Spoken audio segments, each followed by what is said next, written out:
Welcome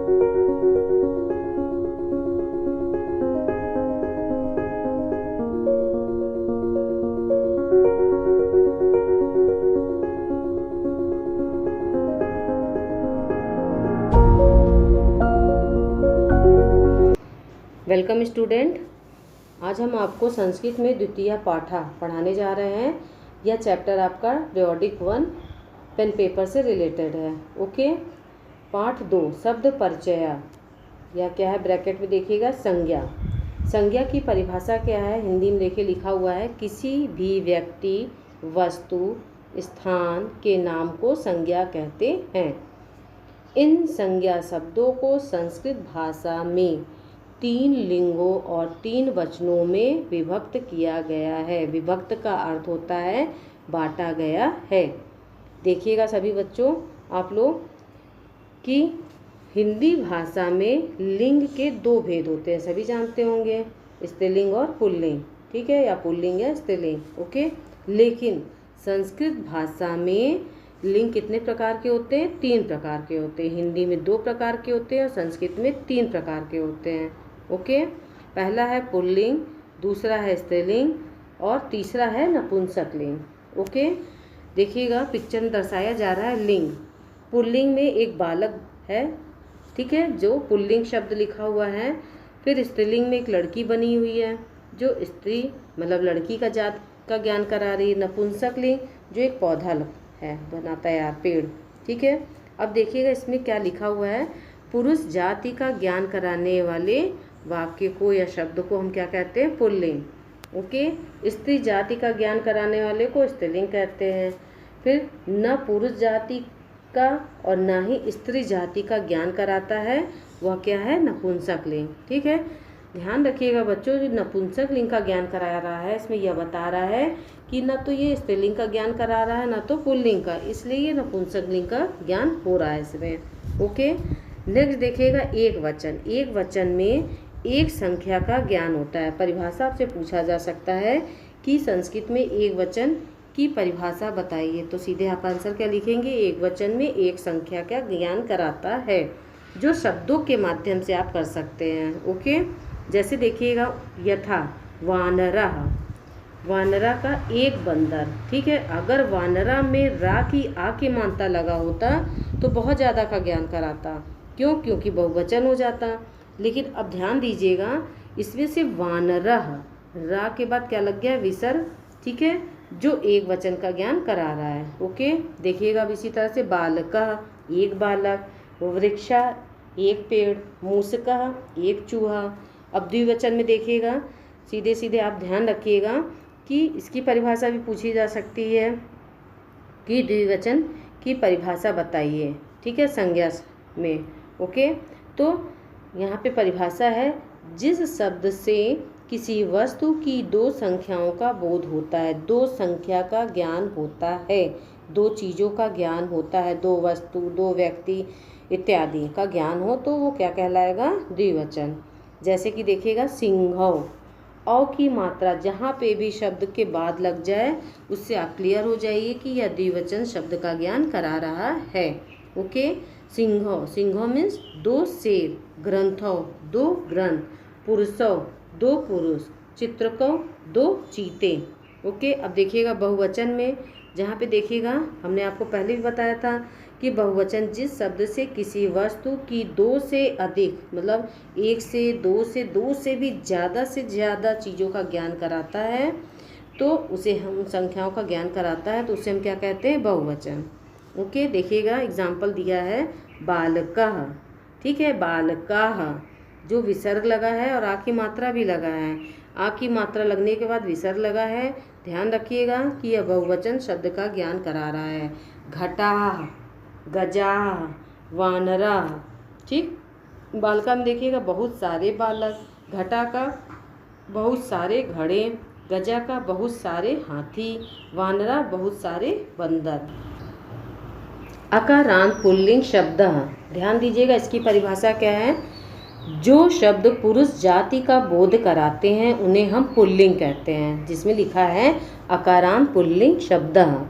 ध्यान से फिर से सुनिएगा, जो शब्द पुरुष जाति का बोध कराते हैं उसे हम क्या कहेंगे, पुल्लिंग। ओके, जैसे देखिएगा उदाहरण दिया है छात्रः, बालः, अध्यापका, ये सभी पुरुष जाति का ज्ञान करा रहा है, यानी कि लड़के का या आदमी का। ओके, तो एक वचन में कैसे शब्द का प्रयोग करेंगे हम, बालकः। ओके, नेक्स्ट है द्विवचन में बालकौ, बहुवचन में बालकाः। ठीक है, फिर देखिएगा वानरः, वानरौ, वानरा, जो पिक्चर के माध्यम से भी दर्शा रहा है और मात्राओं के ध्यान को भी देते हुए आप पढ़िए तो आपको क्लियर हो जाएगा कि कौन सा एक वचन का शब्द है, कौन द्विवचन का है, कौन बहुवचन का है।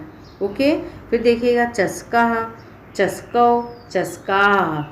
क्यों, हमने जब ज़्यादा समय लिया, दीर्घ का स्वर का ज्ञान करा रहा है, विसर्ग भी लगा है, तो बहुवचन का ज्ञान करा रहा है।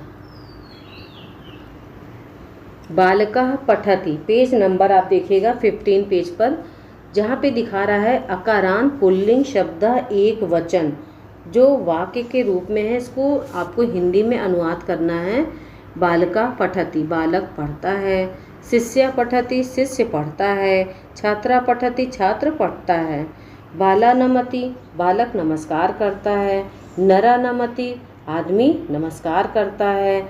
सह नमति, वह नमस्कार करता है।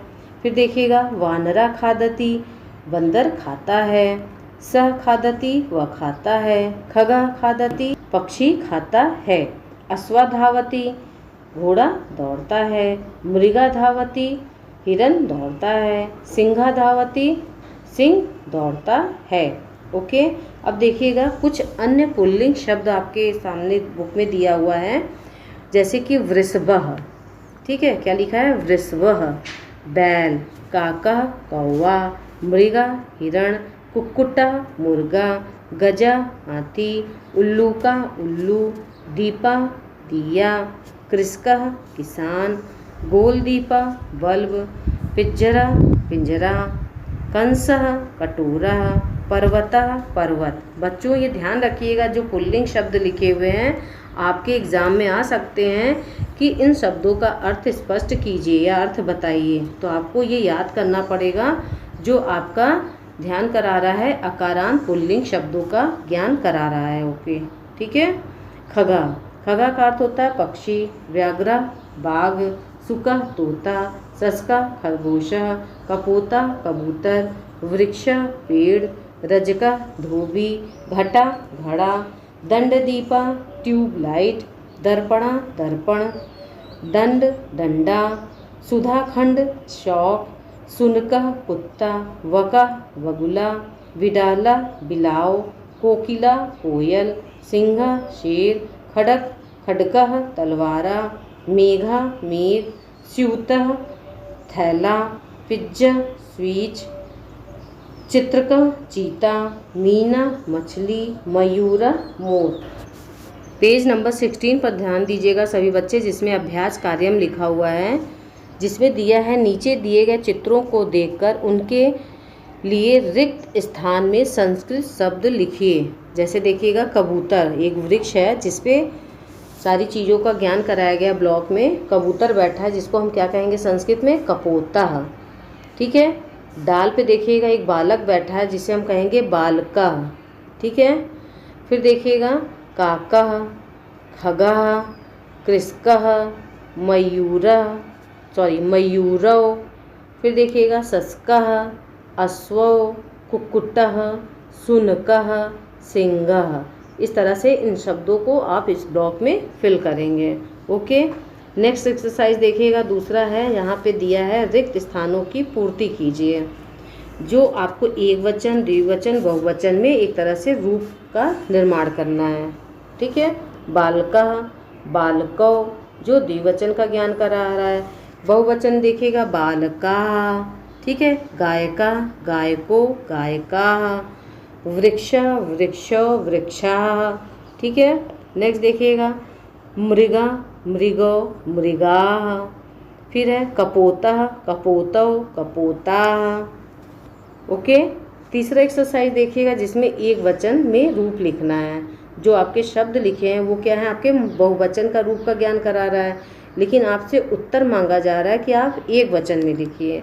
तो आप क्या लिखोगे? मयूरः, कपोतः, वानरः, बालकः। पेज नंबर 17 में सभी बच्चे देखिएगा, एक्सरसाइज 4 है जिसमें द्विवचन में हमें शब्द को लिखना है। जिसमें देखिएगा नेत्राणि, तो उसकी जगह आप क्या लिखेंगे? नेत्रे। मयूरा है तो मयूरौ, जो द्विवचन का ज्ञान करा रहा है। वृक्षः, वृक्षौ लिखना है आपको। सुका, सुकौ, तो द्विवचन का ज्ञान कराएंगे। सर्पा लिखा है तो सर्पो, ठीक है। फिर वानरा लिखा है तो वानरौ, ठीक है। इस तरह से हमें द्विवचन का रूप का ज्ञान कराना है। नेक्स्ट एक्सरसाइज देखिएगा जिसमें बहुवचन में हमें लिखना है। चस्कौ, तो लिखा है चस्का। काकः, काका। मयूरः का मयूरा। दीपौ का दीपा, ठीक है। इस तरह से हमें बहुवचन का ज्ञान कराना है। बहुवचन का ज्ञान जानने के लिए हमने आपको पहले भी बताया, फिर से बता दे रहे हैं कि चस्का देखिए लिखा है च षटकोण वाला सा, का में आ की मात्रा विसर्ग लग गया है। जहाँ पे भी आ की मात्रा लग करके विसर्ग लग जाए आप ध्यान रखिएगा कि बहुवचन का ज्ञान करा रहा है। ओके।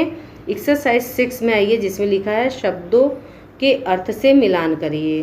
तो वानरा को बंदर से मिलाना है, सर्पा को सांप, चमसा का चम्मच, कुकुटा का मुर्गा, सुका तोता, खडका तलवार, दजका धोबी, स्यूता थैला।